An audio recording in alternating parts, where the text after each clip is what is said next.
Bismillahirrahmanirrahim. Assalamualaikum warahmatullahi wabarakatuh.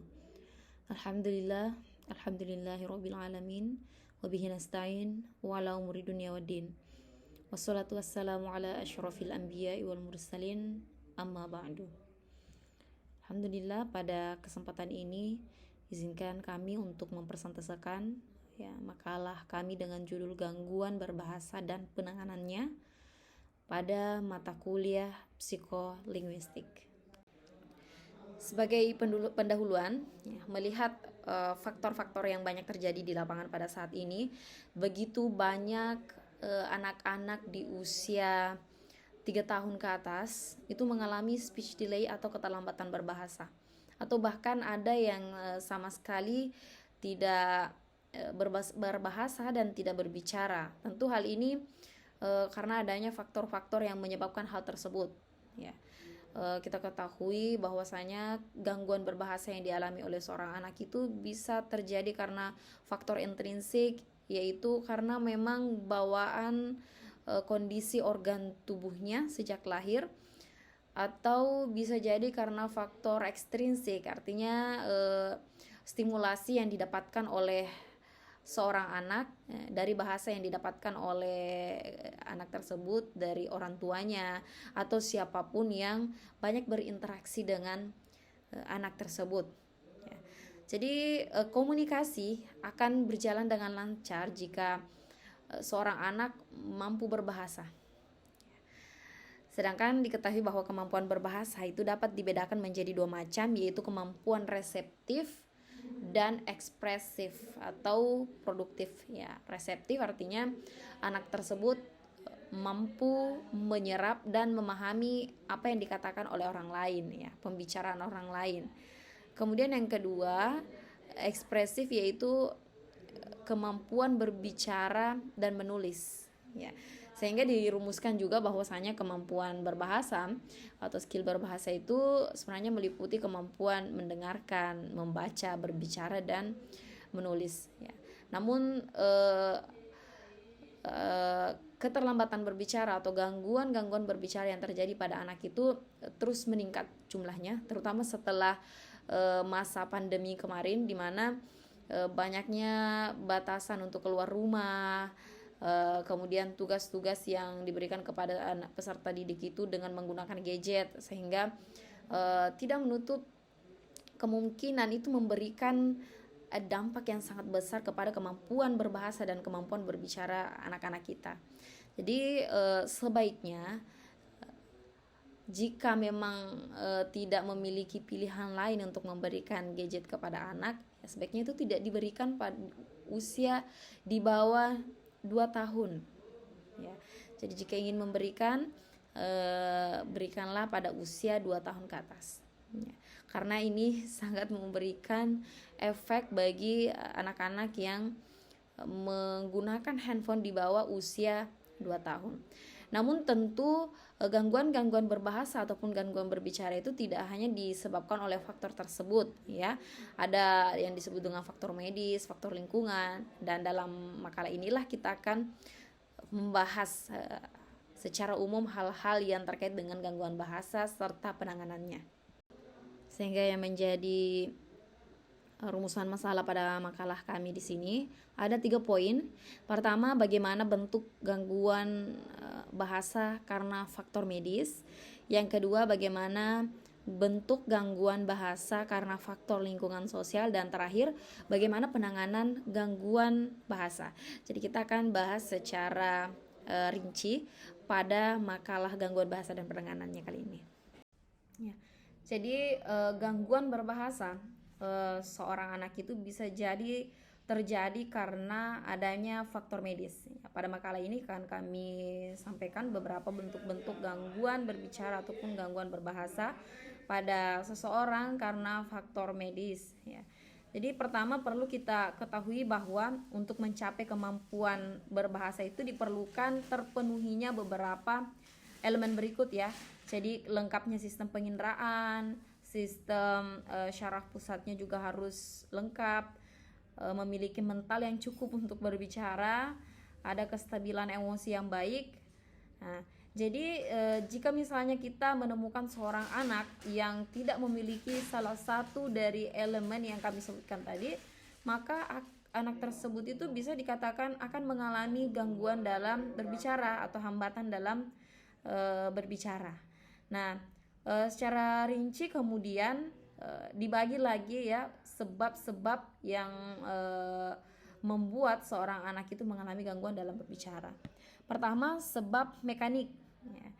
Jadi gangguan mekanisme berbicara atau yang dimaksud dengan sebab mekanik itu adalah ketidaksempurnaan organ wicara seorang anak sehingga menghambat kemampuan seseorang untuk memproduksi ucapan ya. Yang sejatinya kita ketahui bahwa untuk mengeluarkan perkataan atau ucapan-ucapan itu kan terpadu dari pita suara, lidah, otot-otot yang membentuk rongga mulut serta kerongkongan dan juga paru-paru.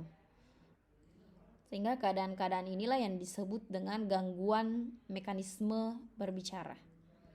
Jadi mungkin kita biasa menemukan anak-anak yang cadel ya, atau ada luka di alat artikulasinya. Itu bisa saja terjadi karena adanya kelainan pada paru-paru, pita suara, lidah, rongga mulut maupun kerongkongan ya. Biasa juga kita dapatkan kasus gangguan fonologis pada bunyi-bunyi konsonan itu juga dapat disebabkan oleh kebiasaan cara makan yang kurang tepat ya. Maka perlu ada 4M atau 4 hal yang penting dalam perkembangan bicara seorang anak, meliputi menghisap, menelan, mengunyah, meniup ya. Jadi sejatinya orang tua memperhatikan proses-proses atau tahapan perkembangan seorang anak. Jadi sebaiknya ibu atau siapapun yang merawat seorang anak itu mengamati bahwa atau memastikan anak tersebut melewati fase-fase ini ya. Karena kapan misalnya salah satu dari tahap ini terskip ya, maka itu tadi bisa berimbas kepada kemampuan berbicara seorang anak ya. Gangguan berbicara yang dialami oleh seseorang karena faktor medis khususnya pada sebab mekanik ini tentu berbeda-beda ya. Misalnya pertama, ada yang mengalami gangguan berbicara karena akibat faktor pulmonal atau gangguan paru-paru. Jadi ini dialami oleh penderita penyakit paru-paru. Pada penderita penyakit paru-paru ini biasa kita mendengar suaranya itu kecil ya, nadanya terkesan monoton ya. Meskipun sebenarnya kalau dari sintaksis ya dan semantik itu tidak ada masalah, tapi volume suaranya itu sangat kecil sampai bisa jadi terputus-putus. Itu juga adalah bagian dari gangguan berbicara yang disebabkan oleh faktor pulmonal ya. Kemudian selanjutnya gangguan akibat faktor lidah ya. Gangguan pada pita suara menyebabkan suara yang dihasilkan menjadi serak ya, atau hilang sama sekali. Orang yang mengalami atau menderita gangguan ini ditandai dengan suara yang serak atau hilang. Jadi sama seperti tadi, tidak ada kelainan semantik dan sintaksis. Jadi dari segi ucapannya tetap bisa diterima oleh pendengar ya. Jadi yang biasa juga kita dengar orang-orang yang ketika mengalami sariawan, maka artikulasi pengucapannya itu kadang tidak jelas atau tidak sefasih orang normal lainnya karena terdapat beberapa fonem yang penyebutannya menjadi tidak sempurna ya. Selanjutnya ada juga gangguan akibat faktor pita suara ya.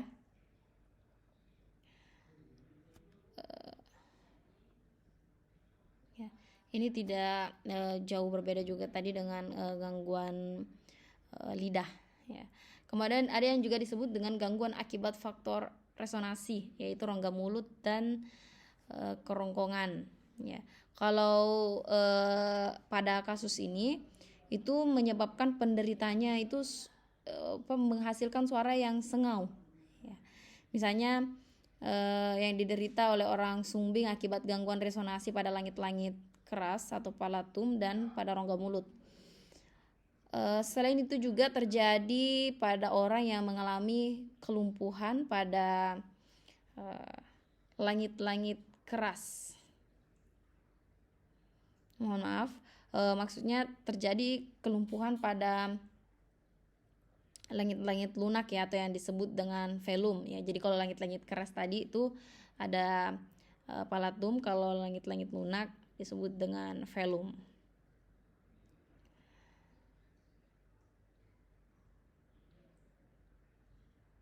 Jadi untuk bagian ini itu ya paling banyak diderita oleh orang yang sumbing ya. Kemudian selanjutnya kita beralih ke gangguan berbicara sebab psikogenik. Ya, jadi gangguan psikogenik ini sebenarnya tergolong gangguan yang ringan ya.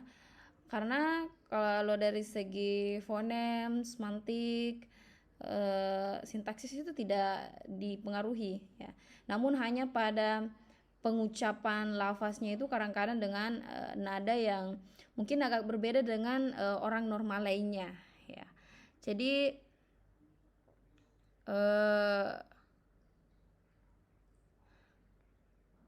gangguan bahasa itu bisa disebabkan dari segi mental ya, atau psikogenik ini. Ini berkaitan dengan jiwa si pembicara, gangguan mental. Ya. Jadi gangguan mental ini atau psikogenik ini modalitasnya itu dapat terungkap dari nada bicaranya seseorang, intonasi, intensitas suara, lafal, dan diksinya ya. Jadi contoh-contoh dari psikogenik ini atau gangguan mental pembicara itu seperti pertama, berbicara manja ya. Jadi seseorang bicaranya selalu manja karena kesannya selalu ingin dimanja ya, sebagaimana anak kecil. Misalnya pada kalimat sakit sekali susah sembuhnya, orang normal akan mengatakan sakit sekali susah sembuhnya.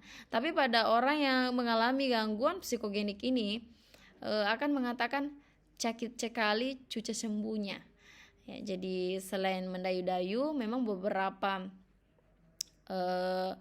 fonum itu dirubah ya, dari huruf S itu menjadi huruf C ya. Atau banyak ya contoh-contoh lainnya. Tapi gejala seperti ini dapat diamati pada orang tua pikun atau jompo ya. Jadi biasanya itu dialami oleh wanita. Ini memberikan kesan bahwa struktur bahasa itu memiliki substrat cerebral. Namun bagaimana bentuk organisasinya itu belum diteliti. Kemudian contoh selanjutnya adalah berbicara kemayu. Ya, dicirikan oleh gerakan bibir dan gerakan lidah yang menarik perhatian serta lafal yang dilakukan secara menonjol ya. Saya kira kalau perempuan yang melakukan ini, yang melakukan berbicara dengan kemayu ini mungkin masih dalam taraf normal. Namun ketika misalnya yang melakukannya adalah laki-laki, kemudian berbicara dengan nada kemayu, maka ini masuk ke dalam gangguan berbicara ya. Contoh ketiganya adalah berbicara gagap, berbicara kacau, tersendat, tiba-tiba berhenti ya, tiba-tiba berulang-ulang ya. Saya kira kita sering menemukan contoh-contoh ini ya. Ada juga contoh lainnya yaitu latah ya. Latah atau bahasa lainnya yaitu ekolalia. Ini adalah perilaku membeo atau menirukan ucapan orang lain. Jadi latah ini adalah sindrom ya, yang terdiri atas curah verbal repetitif yang bersifat koprolala ya, dan gangguan lokomotorik yang dapat dipancing. Jadi sering sekali mereka yang mengalami gangguan seperti ini atau sering latah itu mengungkapkan kata-kata yang tidak baik atau kata-kata yang negatif. Jadi itulah pentingnya membiasakan kalimat-kalimat positif sejak anak masih kecil atau dibiasakan untuk berbahasa dengan baik. Karena meskipun misalnya latah, namun jika dia terbiasa mengucapkan kalimat-kalimat positif, maka ketika latah pun mereka tidak cenderung untuk mengungkapkan kata-kata yang kotor ataupun kata-kata yang kasar. Kemudian selanjutnya, pada gangguan berbicara ini bisa juga disebabkan oleh multi faktorial ya.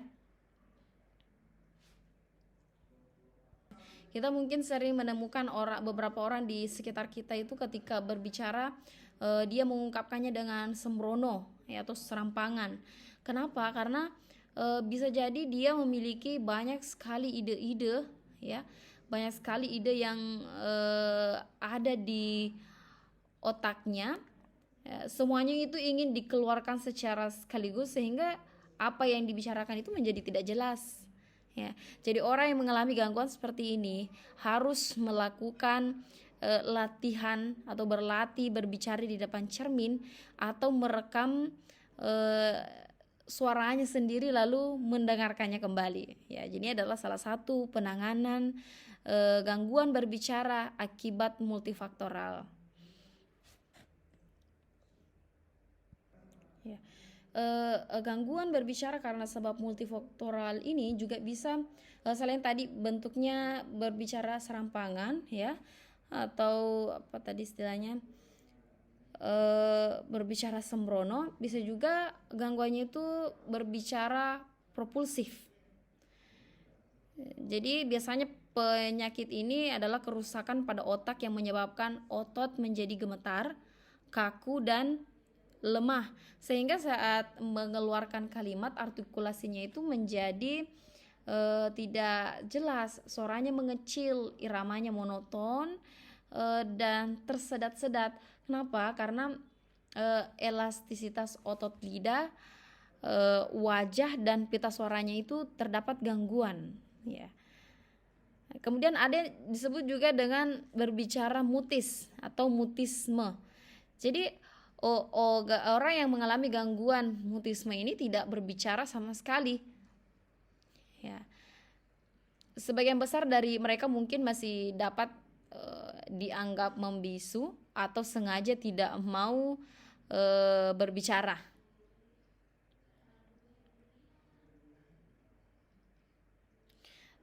Jadi sebenarnya orang mutisme ini bukan berarti mereka bisu ya, tapi dia memutuskan untuk tidak berbicara atau tidak bisa mengungkapkan kata-kata ya. Bisa jadi indera pendengarnya baik tapi tidak bisa menyaringnya untuk mengeluarkannya dalam bentuk kata-kata ya. Jadi saya sering menemukan anak-anak seperti ini di tempat terapi ya, bahwa anak tersebut mengerti ketika kami memberikan perintah ya, namun ketika membalas pertanyaan-pertanyaan kami itu hanya dengan menggunakan nada yang ya tidak bisa kita terjemahkan menjadi sebuah kata apalagi kalimat ya.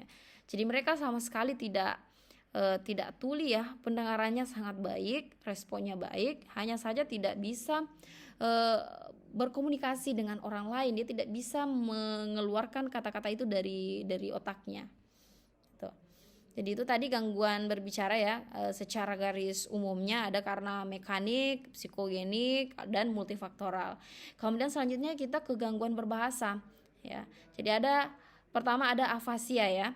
Jadi afasia maksudnya seseorang mengalami gangguan berbicara karena masalah pendengaran dan berbicara, tapi tidak sampai tuli juga ya. Kira kalau untuk contoh-contohnya ini bisa teman-teman share juga atau melihat lengkap redaksinya di makalah kami. Kemudian selanjutnya adalah disleksia ya. Jadi proses berbahasanya bermasalah. Ada kesukaran dalam mengingat urutan waktu ya.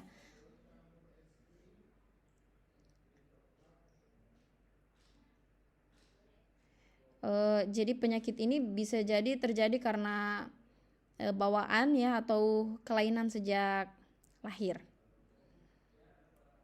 Ya, bisa jadi ada dominasi di hemisfer kiri sehingga kadang-kadang pendengaran di salah satu bagian telinga itu berkurang, sehingga ketika diperdengarkan dari telinga kanan maka jelas dia dengarkan dan mudah dia ungkapkan kembali.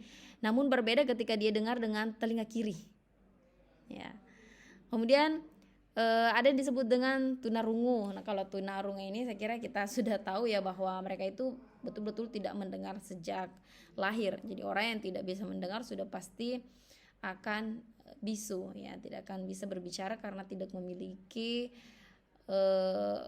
modal kosakata yang pernah dia dengar sebelumnya.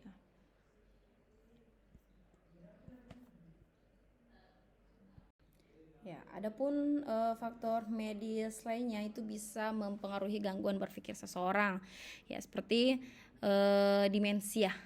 Ya. Demensia ini atau biasa kita sebut dengan pikun ya, ini banyak terjadi pada orang tua, sehingga penting sekali untuk selalu melakukan kegiatan berpikir untuk mengurangi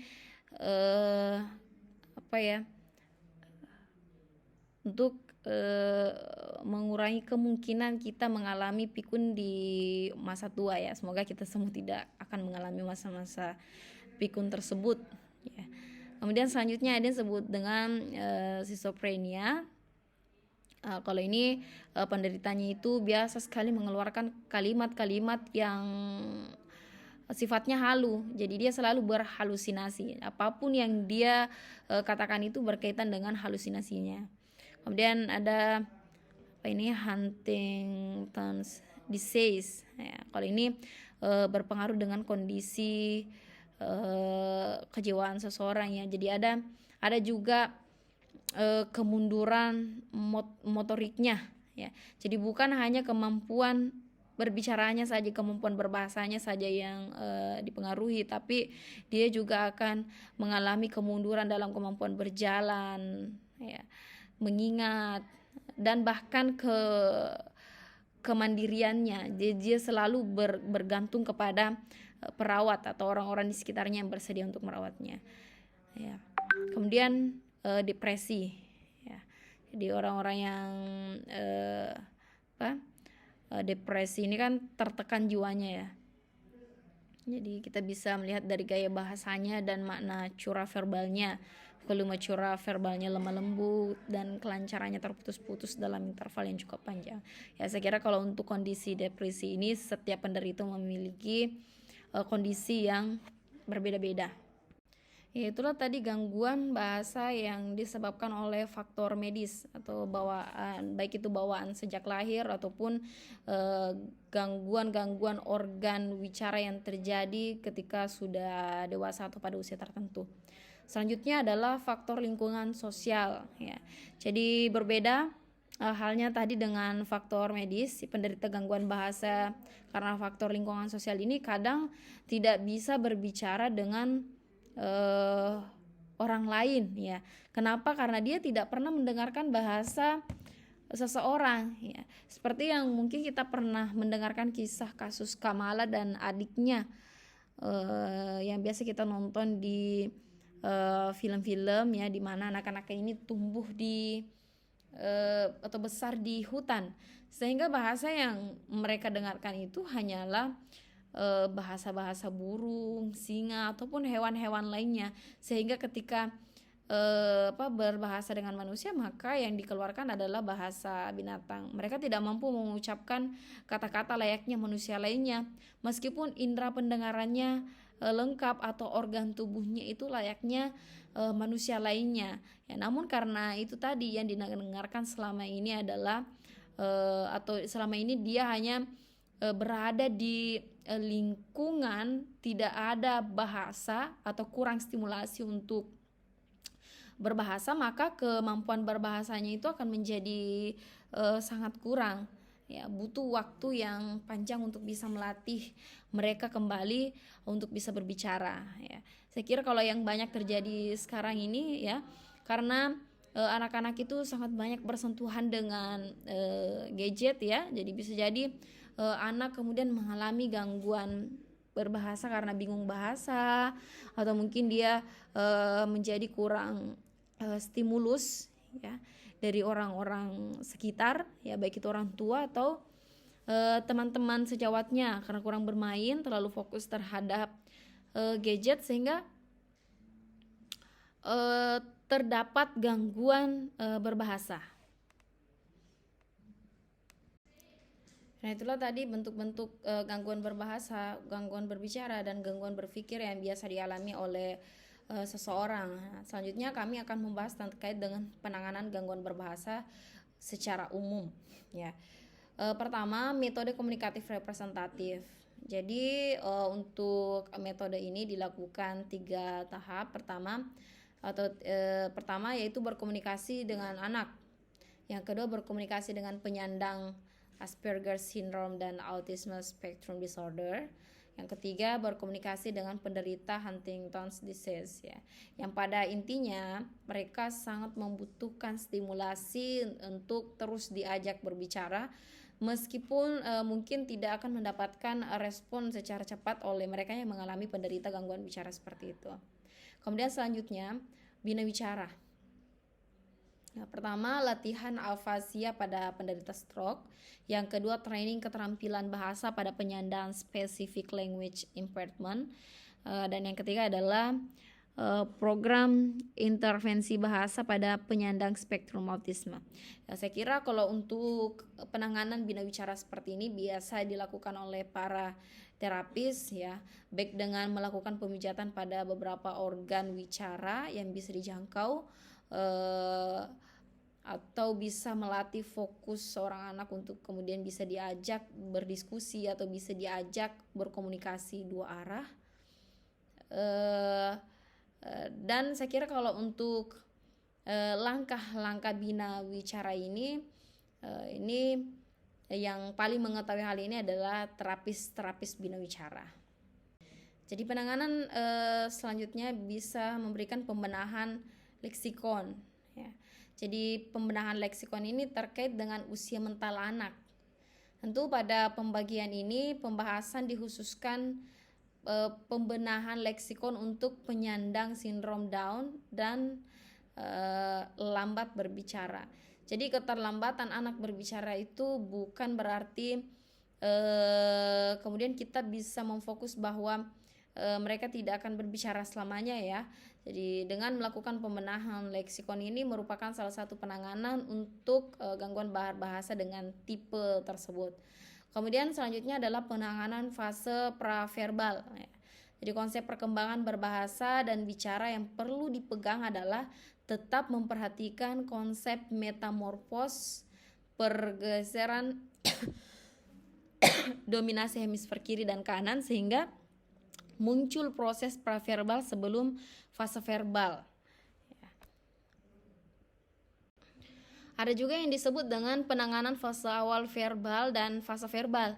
Ya, pada prinsipnya metode ini mengajarkan berbicara dan berbahasa dengan menggunakan berbagai kata-kata yang menjadi perhatian si anak. Ya, kata-kata dan huruf serta kalimat yang tersebar di mana-mana di sekitarnya. Jadi orang yang berada dekat dengan anak tersebut atau yang membutuhkan kebutuhan khusus tersebut harus memperhatikan kata-kata yang paling dia sukai ya.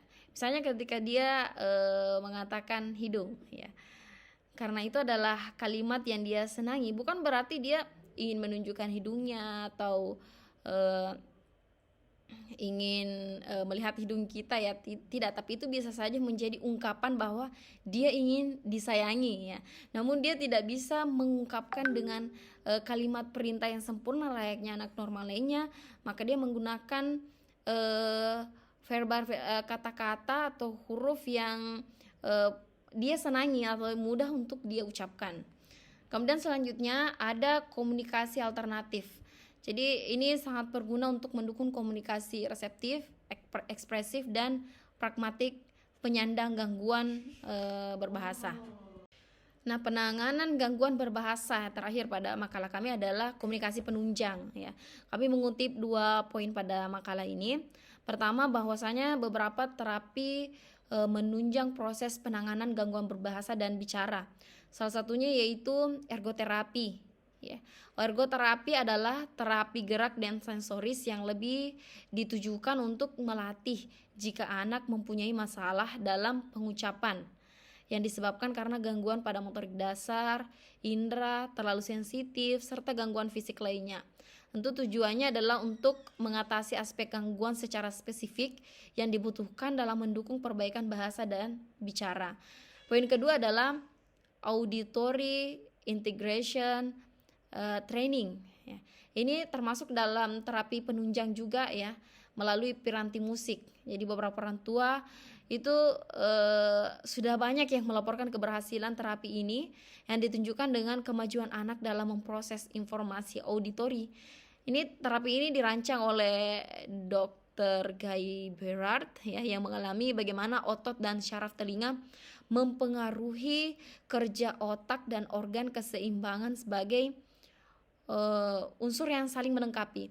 Jadi ketika sistem telinga menerima pesan tetapi tidak diproses ke otak sebagaimana seharusnya, sebagai akibat individu menjadi terlalu peka terhadap frekuensi tertentu dan bermasalah dalam mengatur suara. Sehingga dengan menggunakan musik atau melatih otak telinga itu bisa merefleksi dan meningkatkan kemampuan otak untuk menyerap ya kata-kata tersebut. Ya.